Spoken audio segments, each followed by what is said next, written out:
Hello.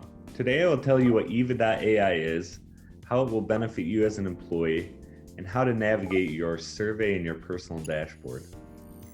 So Eva is an AI-driven real-time employee experience and performance platform. Eva provides each employee with their own personal dashboard. On one hand, employees receive information about their strengths and their growth areas, and on the other, employees have the opportunity to give anonymous feedback to their managers, their subordinates, and their colleagues on how to improve the processes within the organization, what skills are worth improving, and what worries them at the moment.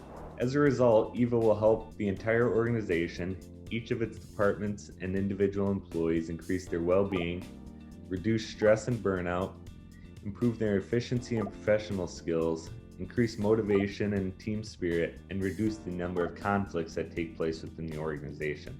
Timely feedback and peer-to-peer feedback has been an especially important element during the period of remote work.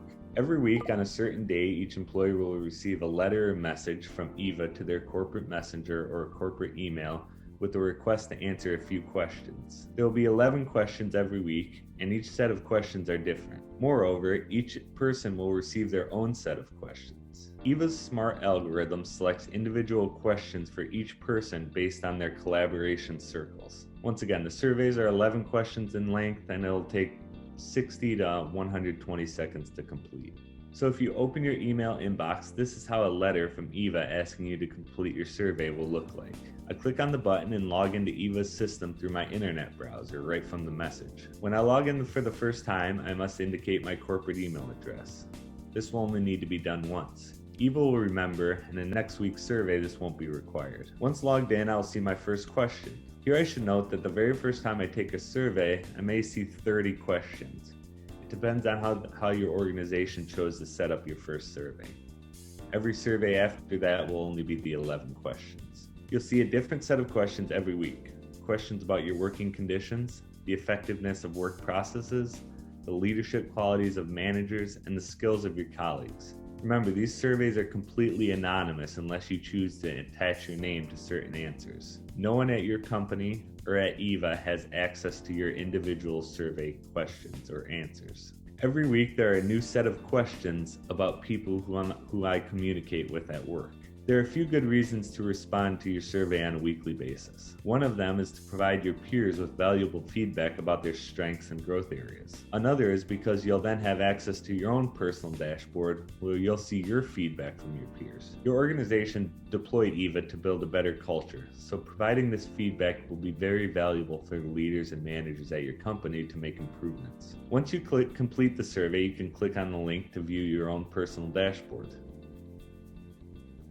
The first thing you'll notice when you open your personal dashboard is where you are rated in the 5 categories of social capital within the company. These 5 categories are dominants, innovators, integrators, protectors, and experts. You'll also see where you receive positive and negative feedback to the questions that fall into each category. So I mentioned Eva distinguishes 5 categories of social capital. The first one is dominance. Dominants are energetic, proactive, and decisive. Such people help the team move from plans to actions to achieve exceptional results. If you see yourself in the list of dominants, it means that your colleagues have chosen your name in answering the following questions. Who takes the lead in an uncertain situation? Who is the teamwork organizer? Who do you consider to be an example of determination and vigor? Next is innovators. Innovators are curious, creative, and flexible. Such people help the team experiment and find non-standard solutions and approaches to work. If you see yourself in the list of innovators, it means that your colleagues have chosen your name when answering the following questions. Who usually comes up with new ideas? Who is ready to take risks? Who is aware of the news in other departments? Next is integrators. Integrators are caring, supportive, and empathetic. They bring people together in teams, help resolve conflicts, and they create harmony within the company or their team. If you see yourself in the list of integrators, it means that your colleagues have chosen your name when answering the following questions. Who can I ask for emotional support? Who is always aware of what is happening within the team? Who values the interests of team members sometimes more than his or her own? Protectors are next. Protectors are consistent, attentive to detail, and responsible. Such people help build the business processes, ensure stability of work, and make sure that everything works as it should. If you see yourself in the list of protectors, it means that your colleagues have chosen your name when answering the following questions. Who is your example of reliability and consistency in work? Who is familiar with the rules and procedures more than others? Who can see the shortcomings of the proposed solutions better than others? Lastly is experts. Experts are recognized professionals in their field. They help the team to achieve success with professional advice, expertise, and mentoring. If you see yourself in the list of experts, it means that your colleagues have chosen your name when answering the following questions. Whose opinion on controversial professional issues do I trust? Who has the perfect expertise in their professional field?